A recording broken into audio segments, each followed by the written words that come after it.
Hello, welcome to a My Mini Maths video tutorial, and today we're going to be looking at adding three different 3 or 4 digit values together. Now this video can be used in support of the arithmetic target question 27 also.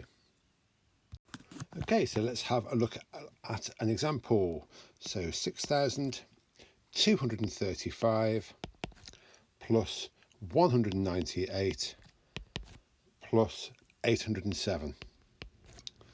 Okay, now the key with this is to make sure we are lining up the digits into the correct place value, into their correct columns. So let's have a look.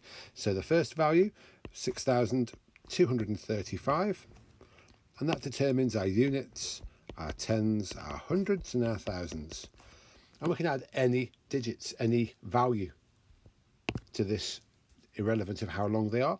We've got 198, so it's the 198 and the 807, and we're going to add these all together.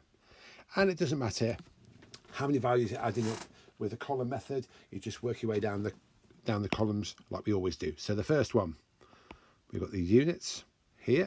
So 5 add 8 add 7 is going to be 20.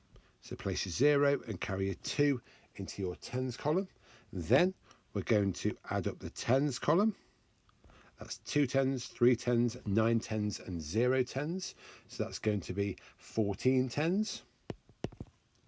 Carry into the hundreds. Then we're going to add the hundreds.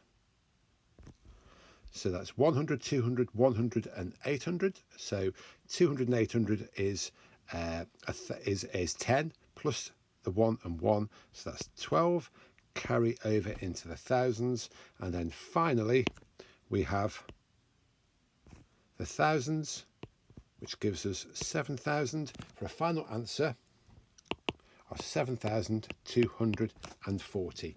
And the key with this is just making sure that our units are placed in the correct column and everything builds from there and works its way left. Okay, that's everything for today. Thank you very much. Please subscribe to the My Mini Maths video tutorial YouTube channel for all the latest news, videos and updates. And I look forward again to speaking to you soon. Bye then.